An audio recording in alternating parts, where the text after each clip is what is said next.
दोस्तों, एक लड़की होती है जिसकी शादी होती है और शादी के मात्र 3 महीने बाद ही उसके पति की कोई हत्या कर देता है।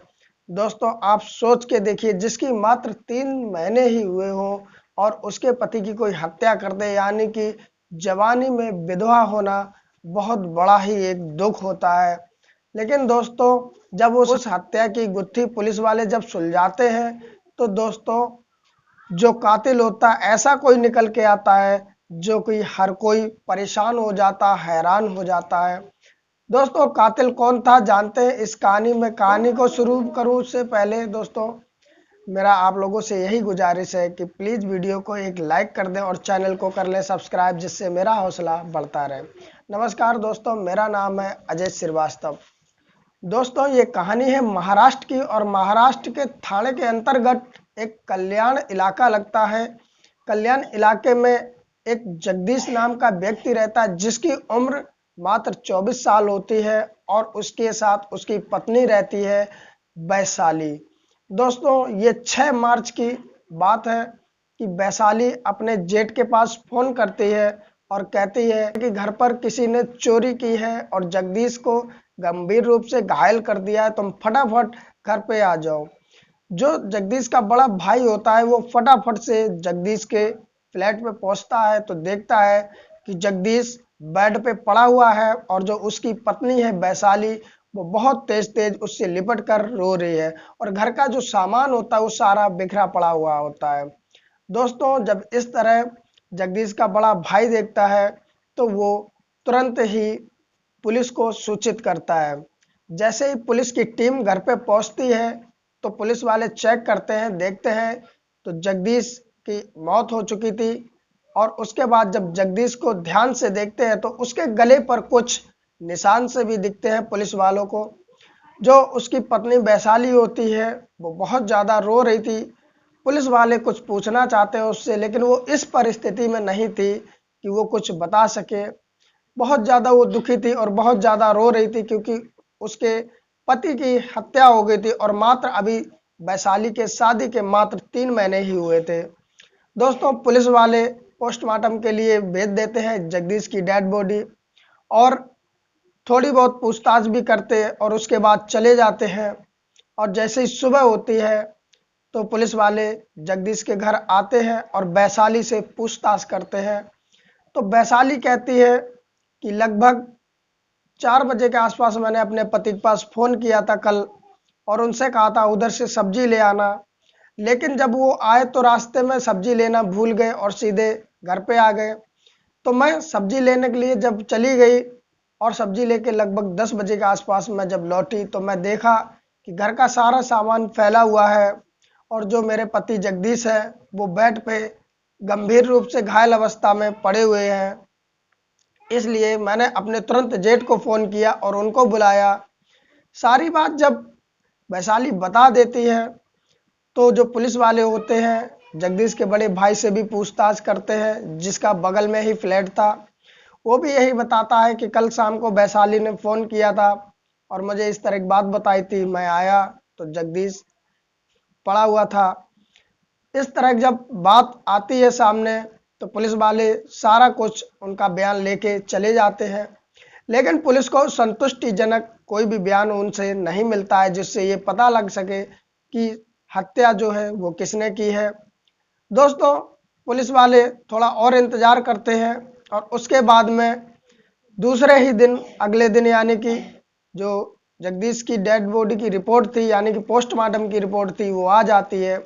जब पुलिस वाले पोस्टमार्टम की रिपोर्ट देखते हैं तो वो चौंक जाते हैं, क्योंकि दोस्तों उसमें स्पष्ट तौर पे लिखा हुआ था कि जगदीश की जो हत्या है वो गला दबाने से हुई है, ना कि कहीं और वार करने से।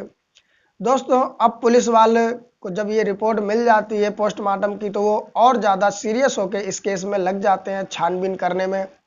और उसके बाद में जहां जगदीश रहता था कल्याण इलाके में, जगदीश के मोहल्ले में ही पुलिस वाले जाते हैं और जगह जगह पूछताछ करते हैं और वहां के लोग बताते हैं कि जगदीश और वैशाली की रोज लड़ाइयाँ होती थी किसी न किसी बात को लेके, इनमें आपस में पटती नहीं थी।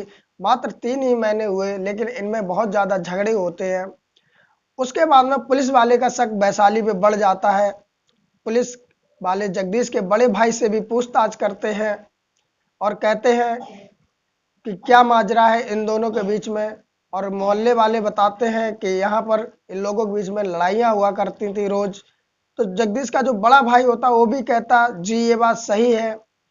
जो मेरा भाई था छोटा जगदीश, जब वो शादी से पहले भी मेरे साथ रहता था और शादी होकर आए तो ये मेरे साथ रह रहा था, लेकिन इसकी पत्नी पर डे लड़ाइयाँ करती थी, इसलिए मैंने इसको राय दी कि तुम अलग रह के देख लो। तो ये बराबर में ही फ्लैट लेके रहने लगा, लेकिन फिर भी लड़ाइयाँ होती रहती थी। दोस्तों, अब पुलिस वालों का शक पूरा जगदीश की पत्नी पर था, वैशाली पर। पुलिस वाले वैशाली को बुलाते हैं और साथ में थाने ले जाते हैं। अब वहां पर पूछताछ करते हैं। वैशाली जो होती है वो मानने का राजी नहीं होती कि उसने कत्ल किया, लेकिन पुलिस वाले जब सख्ती से पूछते, बहुत ज़्यादा सख्ती दिखाते हैं, तो वैशाली जो होती है पुलिस वालों के सवालों में उलझ जाती है और वो जवाब नहीं दे पाती और लास्ट में रोने लगती है। और रोने के बाद में अपना गुनाह कबूल कर लेती है और कहती है कि मैंने ही अपने पति को मारा। लेकिन पुलिस वाले जब पूछते हैं कि वजह क्या है, तो दोस्तों जो वो वजह बताती है तो पुलिस वाले भी सुन के हैरान हो जाते और वैशाली की तरफ टकटकी लगाकर देखते रहते। दरअसल जगदीश अपने पिता के साथ गांव में रहता था। उसके पिता का नाम गोकुल होता है और वो जलगांव का रहने वाला होता है। वहीं पर पिताजी के साथ में रह करके अपनी पढ़ाई करता और जो इसका बड़ा भाई होता है वो कल्याण इलाके में ही रहता है अपने परिवार के साथ में। और ये जगदीश जब पढ़ाई पूरी कर लेता है तो वो भी अपने भाई के पास कल्याण में आ जाता, क्योंकि गांव में उसका मन नहीं लगता। और कल्याण में आने के बाद जगदीश की पढ़ाई अच्छी होती है तो पास में ही एक प्राइवेट कंपनी में उसकी जॉब लग जाती है। जॉब लगने के बाद दोस्तों सैलरी भी अच्छी होती है। जब अच्छा वो कमाने लगता है तो उसके पिता गोकुल को उसकी शादी करने की सोचती है और जगदीश के लिए एक अच्छी लड़की देखना शुरू कर देता है। दोस्तों वो एक लड़की देखता इसी वैशाली को, जो कि मलाड इलाके की थी। इसके पिताजी होते नहीं, खत्म हो जाते। इसकी माँ होती है, एक भाई होता है। भाई भी पूरी जिम्मेदारी से अपनी बहन के शादी के लिए काम करता है, पैसे जुटाता है, स्वयं की शादी नहीं करता है, पूरी जिम्मेदारी निभाता है। जब गोकुल के पिताजी को वैशाली पसंद आ जाती है तो ये शादी पक्की हो जाती है। और पक्की होने के बाद में जगदीश और वैशाली को आमने सामने लाया जाता है, दोनों की बात कराई जाती है। कहते हैं कि तुम ही लोगों को रहना है, एक दूसरे से बात कर लो, अच्छे से जानकारी हो जाएगी। दोस्तों इधर ये एक दूसरे को पसंद कर लेते हैं और उसके बाद में ये एक दूसरे का नंबर एक्सचेंज कर लेते हैं। अब इन लोगों में बात होने लगती है, साथ घूमते हैं फिरते हैं। घर वालों को कोई इतराज होता नहीं है क्योंकि इन लोगों की शादी तो पहले ही पक्की हो गई। दोस्तों धीरे धीरे समय गुजर जाता 6 महीने और शादी की तारीख भी पक्की हो जाती है 29 दिसंबर को। दोस्तों कार्ड छप जाते हैं, कार्ड बट जाते हैं।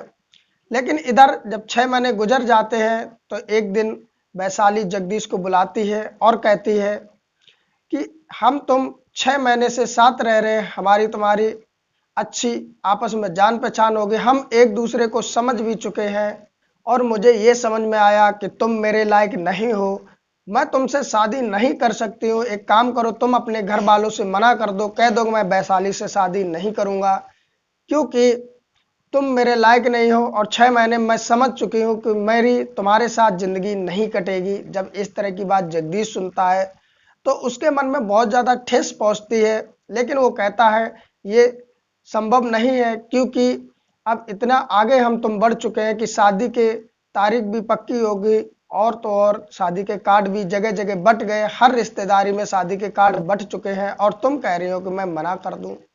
लेकिन दोस्तों वैशाली जो होती है वो कहती अगर तुम मना नहीं करोगे तो मैं आत्महत्या कर लूंगी और सारा इल्जाम तुम पे डाल दूंगी।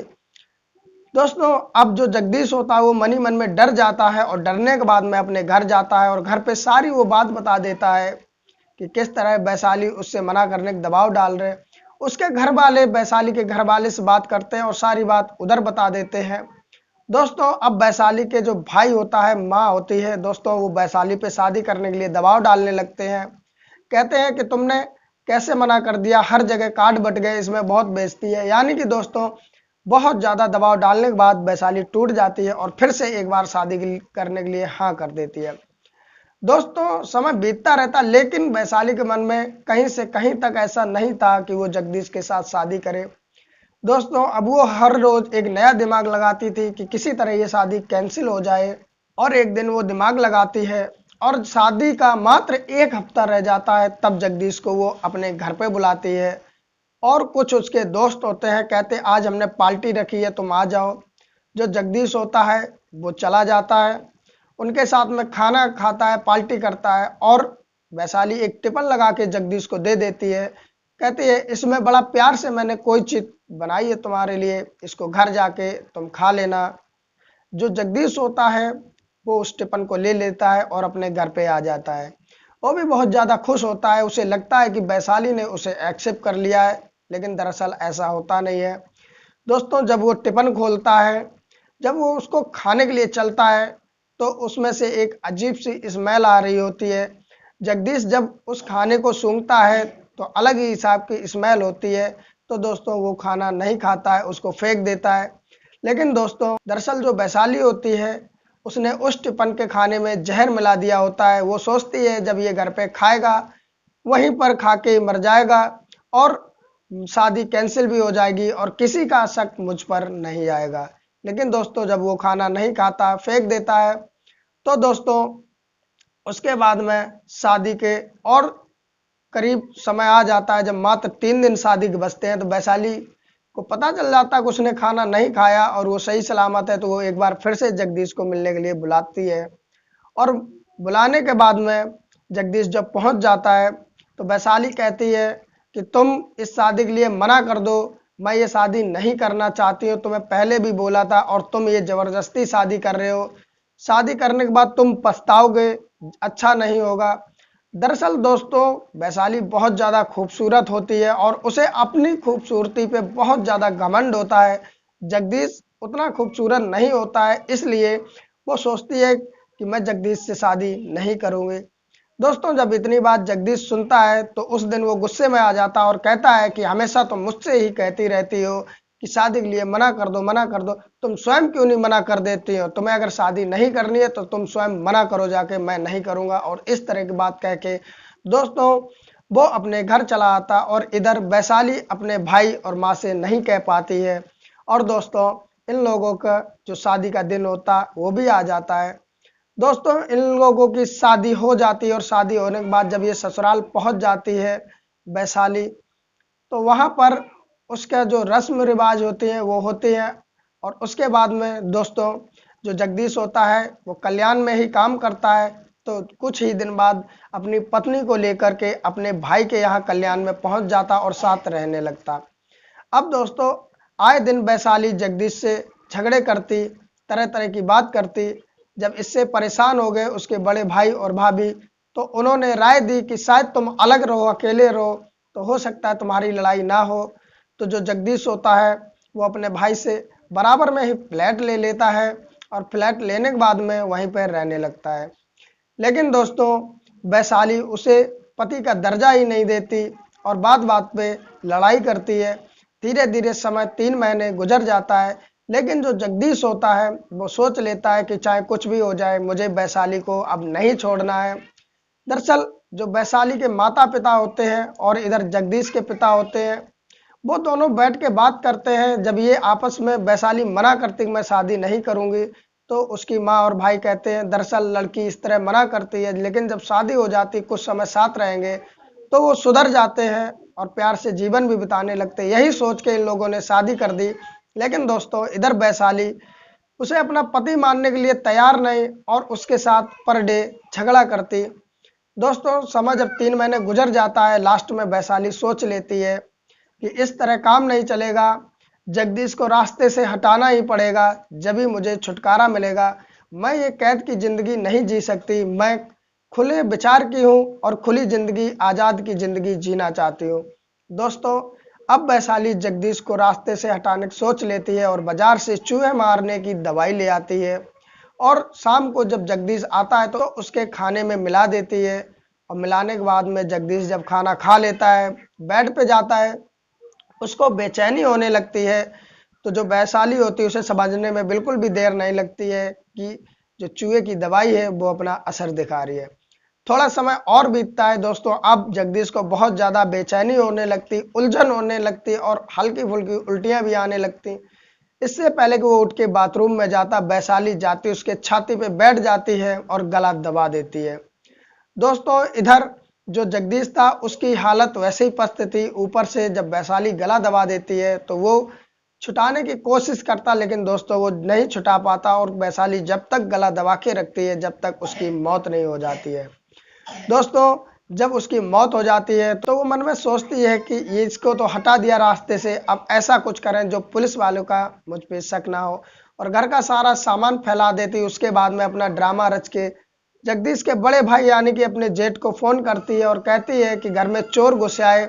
उन्होंने घर में चोरी के साथ साथ जगदीश को गंभीर रूप से घायल कर दिया, इस तरह का फोन करती है। आता है उसके बाद में जब पुलिस वालों को फोन मिलाया जाता है तो दोस्तों जगदीश मर चुका था।